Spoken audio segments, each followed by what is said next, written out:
Vaibhav Sanghavi joining us this morning, CEO, ASK Hedge Solutions. Vaibhav, always a pleasure to speak with you. Thank you so much for joining in.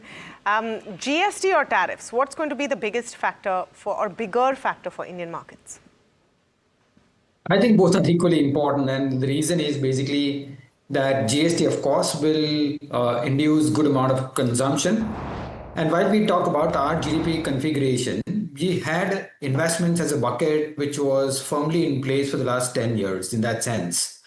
Whereas this is the post last general election, I think a concerted attempt in terms of reviving the consumption has been undertaken by a combination of central government, state government, and probably central bank as well.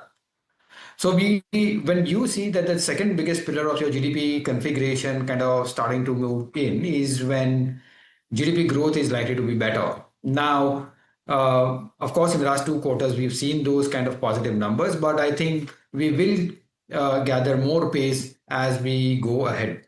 Lastly, from a tariffs perspective, it is equally important, purely because the third component, which is your net exports, is quite dependent on that. And more so from a sentiment perspective as well, it kind of helps from an FPI investments into India as well, which currently we are seeing sizable negative numbers. Got it. Vaibhav, good morning. And if you had, I'm presuming you have a long short currently per se, but if you had the opportunity to be naked long or naked short right now with a bit of a hedge, which side would you be tilting on? I'm just trying to get a sense of how constructive or how negative you are looking at all that's happening, because there are two very, very powerful and opposing forces at play here. And one is imminently in the next 2 days, which is very constructive.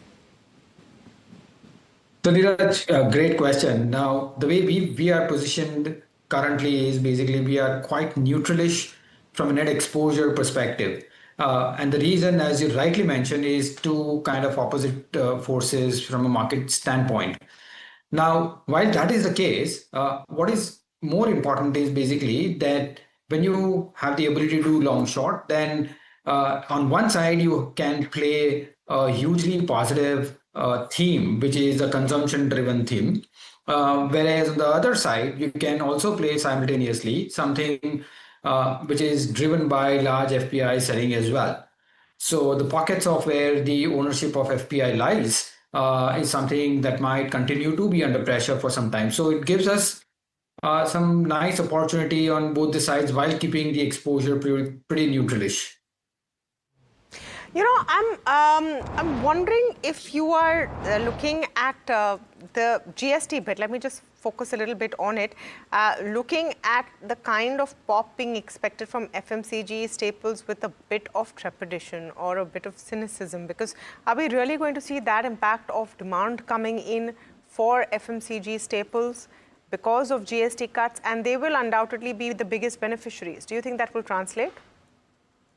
See, of course, GST is going to benefit from an overall perspective, but I would rather see that it as an incremental big step towards working towards a common goal in terms of inducing consumption. Now, this is not something which is an isolated measure. I mean, if you go back from a year's perspective, you will see that the state welfare schemes plus your central government's income tax benefits, and lastly, from an RBI perspective, decreasing interest rates, along with increasing in terms of the liquidity. And this adds on to those kind of measures, which clearly states that government is in a mood to do whatever it takes to kind of get the consumption basket going.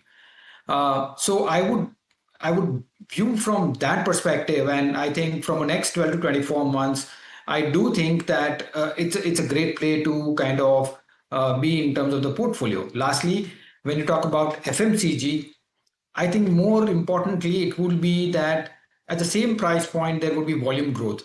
So you will see those 5 rupees, 10 rupees kind of package kind of stuff, there the volume growth will happen rather than price decrease will happen in that sense. So, and you know that FMCG kind of gets triggered in terms of the positive momentum looking at good, decent, volume growth. And lastly, from unorganized to organized, also getting much into play is when we see that the this basket is likely to move ahead going forward. Got it. Vaibhav, the second tier beneficiaries have started to, make the moves, if you will. So if auto sales are going to happen, we've seen tire companies, presumably because of that, starting to make a move. Select auto anchors have come on the channel and said that they are very constructive on what the demand uptick for autos could mean for them as well. Is there a second order, third order play here because of GST alone? Considering it's going to be such a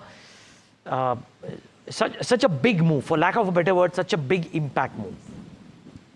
No, of course, Neeraj, I think there will be a second order impact as well. And when you talk about auto anchors, which is rightly so, you can kind of segregate the sector between those guys who have larger domestic plays vis-a-vis your exporters, right? So focus on those guys who are domestic oriented.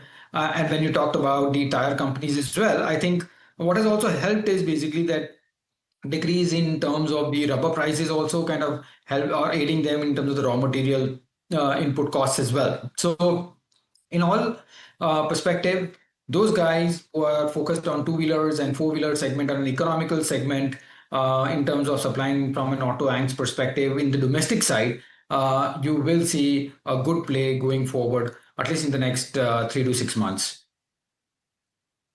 Okay. In terms of autos specifically, Vaibhav, do you think that that big boost is going to come because of GST rates? I mean, there's just two streams of thoughts on it. If you do have some segments which have inelastic demand, then GST up or GST down is not going to make too much of a difference.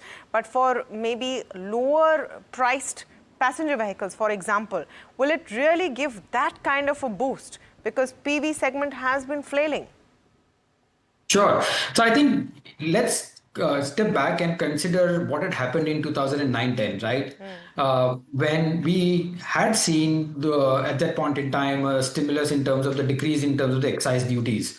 And post that decrease in the excise duties, you had seen the next 2 years or 3 years that the volume growth, was pretty strong.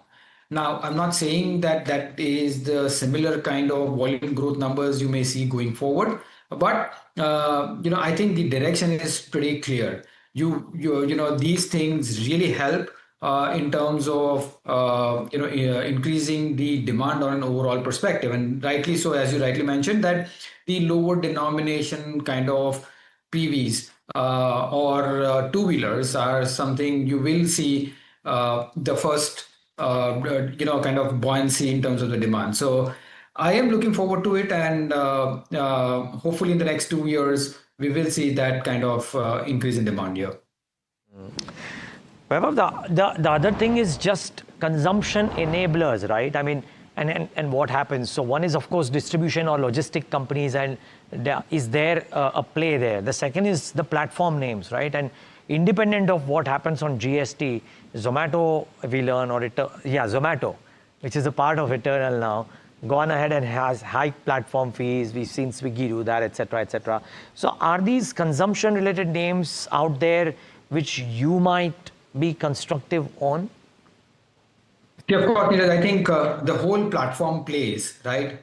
And we've been constructive for some amount of time. The reason is, yes, the government is helping in terms of consumption, but from the business models perspective, I think these are the guys who are grabbing market share in the traditional industries as well. So those guys who, on the power of technology, are continuously grabbing the market shares, plus turning profitable or having a visibility to profitability. My sense is basically they will keep on doing much better than expected going forward as well. So we do view the whole segment very constructively, including your logistics player, including your other platform, restaurants, consumption plays. I think technology here is an enabler for extremely strong market capture. Okay, and something that we'll keep an eye out for sure. Vaibhav, take a moment to thank you for joining in today and giving us your thoughts. Really appreciate your time. Thank you. And on that particular piece, let's get in Mahima